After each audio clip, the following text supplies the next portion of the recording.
সংসদ ছিল সেটা আমি মনে করি এই তিনটা সংসদই ছিল অবৈধ এবং জনগণের ভোটে নির্বাচিত না। এটা এখন যদিও আদালতে বিচারাধীন রয়েছে, ইনশাল্লাহ এটারও একটা ফয়সালা হবে। এই যারা সংসদ সদস্য, সাবেক সংসদ সদস্য বলতেন, আমি মনে করি এটারও বিচার আসলে পুঙ্খানুভাবে যদি সঠিক বিচার হয়, তাদের এই সংসদ যে অবৈধ ছিল, তাদের কার্যক্রম যে অবৈধ ছিল, এটা এবং তাদের নামের সাথে সাংসদ বসাতে পারবে না। সদস্য হিসেবে, সাবেক সংসদ সদস্য হিসেবে জেলখানা জেল কোড অনুযায়ী যে সুবিধাটুকু পায়, আমি মনে করি তাদের এটা পাওয়া উচিত না। কেননা তারা জনগণ কর্তৃক নির্বাচিত ভোটে না। বিএনপি সবসময়, মানে আমি প্রথমেই বলেছি, বিএনপি সবসময় জনগণের আশা আকাঙ্ক্ষার উপর নির্ভর করে রাজনীতি করে এবং জনগণের ভাগ্য উন্নয়নের জন্য রাজনীতি করে এবং এই বাংলাদেশের সাধারণ মানুষের ভাগ্য উন্নয়নের জন্য রাজনীতি করে। তার সাথে আমি সানিয়াম ভাইয়ের সাথে আরেকটু যোগ করি যে আপনারা দেখেছেন যে দুর্নীতির কোন পর্যায়ে পৌঁছেছে।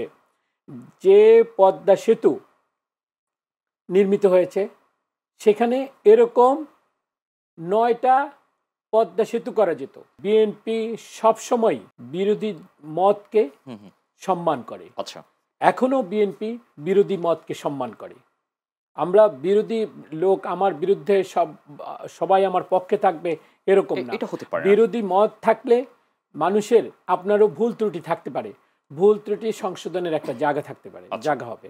70 অনুচ্ছেদ বলল, 70 অনুচ্ছেদে আপনার ফ্লোর ক্রস, মানে সংসদ সদস্য পদ বিপক্ষে ভোট দিলে পারত। শুধুমাত্র বাজেট এবং কোনো সংসদ নির্বাচনে বা যদি সেখানে দলের প্রতিনিধিত্বশীল কোনো ভোট হয়, সেই প্রতিনিধিত্বশীল ভোট ছাড়া সকল বিষয়ে পক্ষে বিপক্ষে মতামত দেওয়ার, ভোট দেওয়ার অধিকার জনগণের সংসদ সদস্যদের রয়েছে। আচ্ছা, এবারের সংসদ নির্বাচনেও জনাব তারেক রহমান, শুধু এটা আমাদের দলীয় নির্বাচন না, দলীয় ফোরামের নির্বাচন না, যাদের জনপ্রিয়তা বেশি, যাদের সাথে জনগণের কানেক্টিভিটি বেশি, যারা জনগণের পক্ষে কথা বলে, যারা জনগণ যাকে পছন্দ করে, সে সকল নেতাকেই বিএনপি সংসদ সদস্য হিসেবে নমিনেশন দিবে। এই বিবিসির সাক্ষাৎকারে আমাদের নেতা জনাব তারেক রহমান খুব স্পষ্ট করে বলেছেন, এটা আমাদের দলীয় নির্বাচন না, দলীয় ফোরামের নির্বাচন না, এটা হয়েছে জাতীয় সংসদ নির্বাচন। এখানে জনগণের প্রতিনিধি নির্বাচন করা হবে, মেম্বার অফ পার্লামেন্ট। আচ্ছা, জনগণের প্রতিনিধি নির্বাচন করবে। তার জন্য বিএনপি যেই এলাকায় মানুষের সাথে, বিএনপির নেতাকর্মীদের সাথে জনগণের সাথে কতটুকু সম্পৃক্ততা, জনগণ কাকে বেশি পছন্দ করে, কার জনপ্রিয়তা সাধারণ জনগণের ভিতর বেশি, তাকেই আমরা নমিনেশন দিব এবং যাতে আমাদের দল ক্ষমতায় আসতে পারে এবং জনগণের পক্ষে, জনগণের ভোটাধিকারের জন্য এতদিন বিএনপি লড়াই করেছে। সেই লড়াইয়ে জনগণ দেখেছে যে জনগণ ভোট দিতে পারে নাই। এই বাংলাদেশকে একটি অকার্যকর রাষ্ট্রতে পরিণত করে গেছে শেখ হাসিনা এবং তাকে উৎখাতের জন্য সর্বাত্মক প্রচেষ্টা চালিয়েছে বিএনপি। গুম, খুন, হত্যা, নির্যাতন, মানে এহেন কিছু নাই যে বিএনপির উপর স্টিম রোলার না চালাইছে। বিএনপির কর্মীরা বাড়িতে থাকতে পারে নাই।